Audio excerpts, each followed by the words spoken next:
Jackie, it's great to spend a few minutes with you here at Clear Choice Laser Center in Cleveland, where you are the main patient counselor.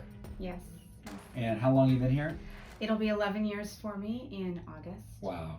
And where were you before you came to work here? So that's really a great story. I came from hospitality. Club Corporation of America is where I started my career in the Cleveland area. High-end hospitality, country clubs, membership director. That's kind of what I did, all level sales. Wow. And you made a big change coming over into a medical practice. What'd you like when you came here? What'd you like about this type of environment? So, of course, ophthalmology was, a little scary because I came from high-level country club sales where more it's a relationship building. But what I recognized about this practice and ophthalmology in general, it's a relationship still. It's a relationship-based practice. You still want to have the building of relationships. You still want to get together and make sure that, you can build rapport with the patients. And so for me, that was sort of a natural ease in. Well, and if you think about the types of people that work in practices, we tend to recruit from within our own, swimming pool, so to speak. We recruit people who are technicians or maybe worked at the front desk to be in counseling roles. But one of the things I've been advising is to, hire for attitude and train the skill, and to look outside of medicine to hire people, and you're a prime example of that. So as you think about other doctors who might be watching this, and where would you advise them to look to try to find the kinds of people who can be strong relationship builders? Sure, and I appreciate that too, because I do think it was a great transition for me personally, but also for the practice. I think we did a great job in kind of merging the two worlds.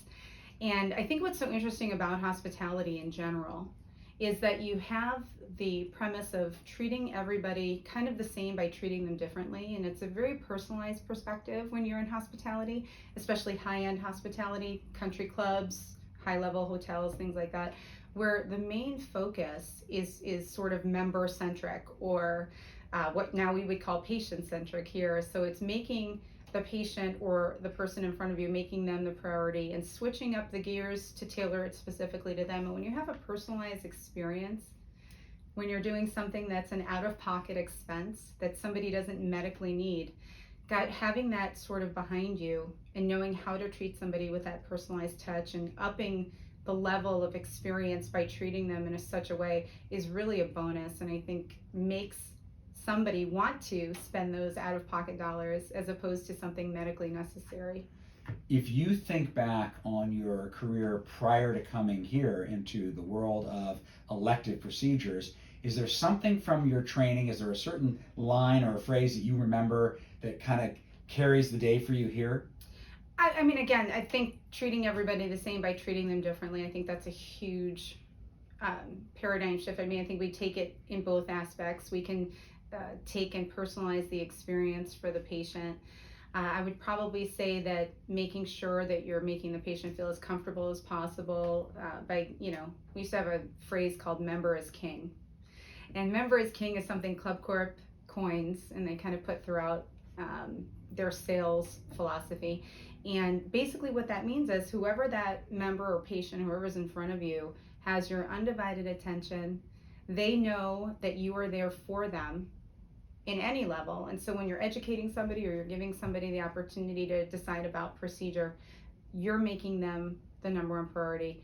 They know that you're there for them. And so I think the member is king is a huge one, treating everyone the same by treating them differently, personalizing, and also in hospitality, sort of that group of people have a pretty interesting intuition when it comes to how somebody is reacting to something. They're kind of reactionary beasts, so to speak, right? Because they know, they're like, well, they can tell if somebody's getting tensed up or if somebody needs something or if somebody's looking like they need something. And so you sort of have those instincts, but it is similar in any type of patient setting because people are coming in and it's elective. Well, I know you also are responsible for training other members of your team to do similar counseling with patients. So when you teach them, what do you tell them, besides being fully present, is the number one priority or goal of that interaction with the patient? You need to, in a short period of time, you need to create sort of a rapport right off the bat. You need to make them feel comfortable. You've got to make sure that you're presenting sort of credibility throughout the practice. And so a lot of those goals for when I'm sort of training in a sales role for somebody, I'm talking to them about making sure, certainly there's certain high points that you have to hit, but creating that rapport, looking at the patient directly, making sure that you have their undivided attention. A key thing that I always do is I like to slow down my speaking. And I do that because not to make it so layman's in terms, but slow down my speaking so they know I'm not rushed. I might have 5 patients outside waiting for me, but the patient I'm sitting with will never know that. So some of the things I like to teach are techniques to look at patient language, slowing down your speaking in such a way that it's deliberate. Mm-hmm. I always, and anyone that I've trained knows this, I hate when somebody goes or tries to fill in any filler time, because really it should be something that's very deliberate. It should be something that you have in your mind. Okay, this patient, I need to cover all these things, but there's no need for the ums, because make it with, fill in the space with something else. Talk to them about their day. I mean, I keep in my office, pictures of my son and my dog, and we talk about other things. It doesn't always necessarily have to be strictly medical. Boom, boom, boom, boom, boom. That's awesome. I like to bring a little bit of personality to it. That's so good. And really, what you are exemplifying and role modeling in your behavior is that selling is really all about serving.